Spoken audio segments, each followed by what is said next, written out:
بمناسبة سنة على أن تكون، المشروع ده بدأ إزاي؟ أنا كنت سايقة وانت كلمتني قلت لي بالظبط كده عندنا حاجة اسمها أن تكون.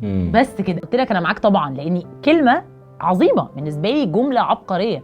فكرة أن تكون، وأنا عشان عارفة هيثم وبعرف ففاهمة أن تكون دي هنفتح القوس ونحط عليها حاجات وهمية. وقد كان ناس كتير من متابعين أن تكون دلوقتي أو حتى زمايلنا فيرتيكال ما يعرفوش هو أن تكون ده أصلا كان إيه بالظبط. احنا عايزين نعمل جلسة ثيرابي، نقعد آية في النص ويبقى حواليها ناس مهتمة بنفس الموضوع أو ناس من نفس المهنة، ويدار حوار عن الجانب الآخر اللي محدش بيشوفه منهم. دي بتحس بإيه؟ وحتى كانت فكرة ان ديكوره يبقى في مكان مهجور وواسع وهكذا. كنا حتى لما بنفكر في فكرة الأبيض واسود، ودي حاجة يعني لسه بتسأل عنها لحد دلوقتي، ليه قررنا ان احنا نخليه أبيض واسود من أي تفاصيل غير المشاعر. يمكن دلوقتي واحنا بمرور سنة ان احنا عندنا اكتر من 600,000 متابع، عملنا ملايين دقائق المشاهدات وهكذا. هل كنت معتقدة أصلا إنه في لحظة ما ده هيحصل؟ اللي خضبني واللي مفاجئني المسجات.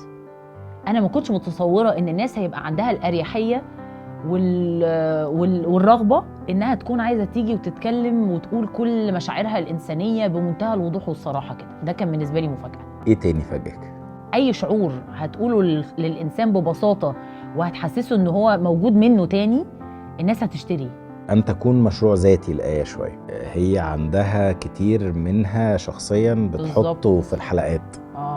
دي حقيقة. ده مرهق جدا يعني. طبعا مرهق ومتعب جدا، بس بصراحة في متعة انك تحس انه لو ربنا اداك القدرة انك تعرف تقول كلمة طيبة وتعرف تصيغها، دي ما ينفعش تحبسها لنفسك، يعني لازم تقولها على الملأ. آية اوريدي مذيعة، تطلع في الراديو، عندها برامج كتير عملتها. ليه اصلا قررت ان هي تعمل تجربة على الانترنت؟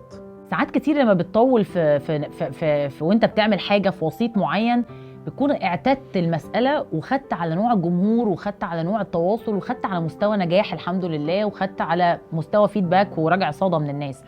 لكن عشان تختبر انت عندك ايه بشكل حقيقي، يبقى لازم تروح منصات تانية. وهنا بقى لازم اقولك حاجة ليك يا هيثم جدا، انا لولا الفرصة بتاعت فيرتيكال دي أنا حقيقي كنت هتأخر كتير إن أعمل كده. يمكن تجربة آية عبد العاطي مع فيرتيكال تجربة مختلفة، لأنه معظم صناع المحتوى اللي فيرتيكال اشتغلت معاهم هم كانوا نتاج ورشة وأسلوب عمل مختلف. لكن آية احنا دخلنا بفكرة اوريدي، ودعم فيرتيكال كان بتوفير الاحتياجات الانتاجية واسلوب العمل وهكذا. هل بتحسي في لحظات انه في فرق بين اسلوبك انت في الشغل واسلوب باقي صناع المحتوى اللي كانوا نتاج ورش؟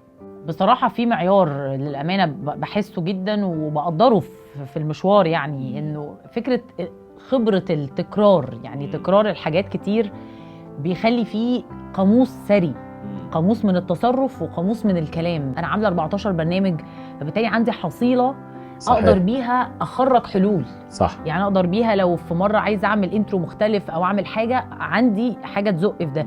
يمكن برضو ده هنا مش تميز خالص قد ما هو فرق التجارب. لكن بقى ده يخليني اقول بجد كل الناس اللي بيتم اختيارها في المكان هي في مدى زمني قصير عملت اللي الناس بتعمله في سنين. أنا يعني يمكن عملت الانترفيو ده معاكي بس علشان أشكرك على سنة من المشاعر وسنة من الحرص وسنة من الاهتمام وسنة من النجاح، وأعتقد في القريب العاجل هيبقى ده مضاعف إن شاء الله. إن شاء الله يا رب. وأنا عايزة أقول بس حاجة أخيرة، أنا دايما بيهمني الإنسان، يعني فيهمني جدا إن أنا أستمر في علاقة صداقة. ودايما أقول لك الكلمة اللي في آخر فيلم هندي لما قال له منين نلاقي ناس تانية في حياتنا تكون مهمة وحقيقية وجميلة، لكن ممكن نلاقي فرص تانية كتير في حاجات تانية يعني. إن شاء الله مكملين وسنة سعيدة عليكي وكل سنة وانتوا طيبة.